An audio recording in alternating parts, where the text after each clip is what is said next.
हो पाता है, इसीलिए मैं विवाह नहीं करूंगा। अब देवी देवता हाथ जोड़ के खड़े, नाथ अगर तुम ही नहीं सुनोगे तो फिर कौन सुनेगा? तुम ही जब मेरे साथी नहीं बनोगे तो फिर कौन बनेगा? इसलिए प्रभु मेरे साथी बन जाओ, मेरे सहारे बन जाओ और दूसरा विवाह कर लो ना। अब भोले बाबा ये भी जानते थे कि मेरे नाम का भजन पार्वती कर रही है, वो भी मेरे साथ विवाह करने के लिए बैठी है, करें तो करें क्या?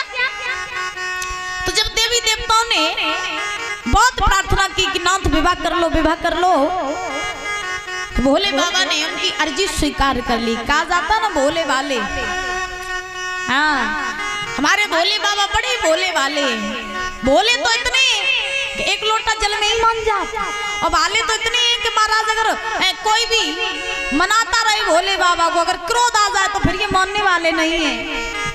हाँ तो ऐसे हमारे भोले बाबा, ऐसी इनकी महिमा। तो भोले बाबा के जब शरण में आए सारे देवी देवता, बोले प्रभु दूसरा विवाह कर लो। तो भोले बाबा बोले चलो ठीक है, नहीं मान रहे हो तो करे ले रही दूसरा विवाह। जब बताओ लड़की ढूंढ ली कि नहीं, कन्या ढूंढ ली? नारद जी बोले तुम लड़की की चिंता काहे कर रहे हो, लड़की तो मैंने बहुत बढ़िया ढूंढ ली। क्यों? क्योंकि नारद जी भी जानते थे कि पार्वती में नहीं के नाम की समाधि लगाए हैं। महाराज नारद जी बोले तुम चिंता न करो, कन्या तो बहुत सुंदर मैंने ढूंढ ली। कहाँ है? बोले पृथ्वी लोक पे आपका ही भजन कर रही है पार्वती। तो महाराज देवताओं ने नारद जी से कहा, नारद जी तुम चले जाओ और पार्वती से कह दो कि पार्वती तुम्हारी तपस्या सफल हो गई, भोले बाबा दूल्हा बन के आ रहे हैं। अब नारद जी का तो काम ही था इधर उधर चलते फिरते रहना है, उनका नाम ही ऐसा है नारद, जिनकी बात को कोई रद्द ना कर सके वे नारद। अच्छा नारद जी का स्वभाव और था, कैसा मैया? नारद जी का स्वभाव ऐसा था कि नारद जी अगर ऐसे घर में पहुंच जाएं, कैसे? जिस घर में पति पत्नी रोज लड़े, हाँ जिस घर में पति पत्नी की रोज लड़ाई होती हो, अगर नारद जी ऐसे घर में चले जाते थे तो समझ लेना महाराज उस घर में कभी पति पत्नी की लड़ाई नहीं होती थी। और नारद जी अगर ऐसे घर में चले जाएं जहाँ में पति पत्नी कबहू ना लड़े हो, जिस घर में कभी ना लड़ाई हुई हो, अगर नारद जी उस घर में पहुंच जाए तो महाराज समझ लो लड़ाई चालू। ऐसा स्वभाव था नारद जी का। तो नारद जी का काम था इधर उधर चलते फिरते रहना। अच्छे खासे घर में आग लगाए आते नारद जी।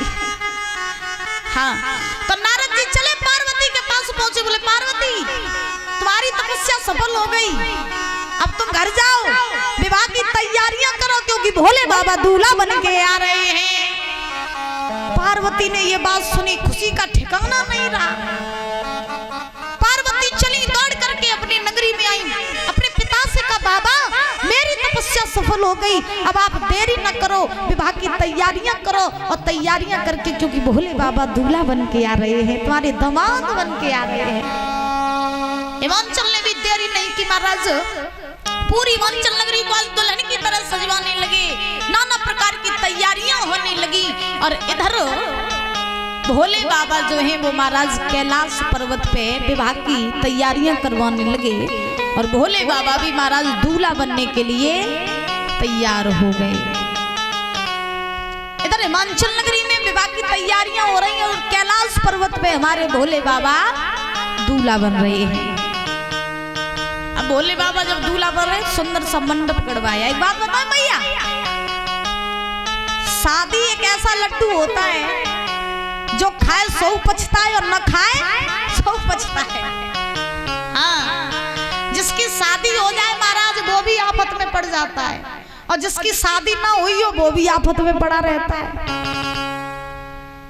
अच्छा कहा जाता है कि अगर काऊ भैया की शादी हो जाए तो उनसे पूछो कि भैया तुम्हारी शादी हो गई, क्या तुम सुखी हो?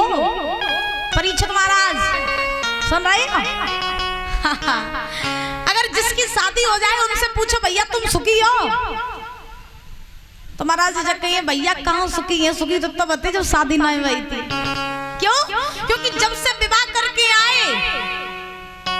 महाराज जब तक पत्नी को रोज शॉपिंग पर न लिवाए जाओ, पत्नी के मन की न करो तो न तुम्हारा जी मनती नहीं। और घर की भवानी अगर एक बार रूठ जाए तो मने वो बड़ो मुश्किल होते महाराज है। हाँ, अगर घर की स्त्री रूठ जाए तो मनाना बड़ा मुश्किल होता है।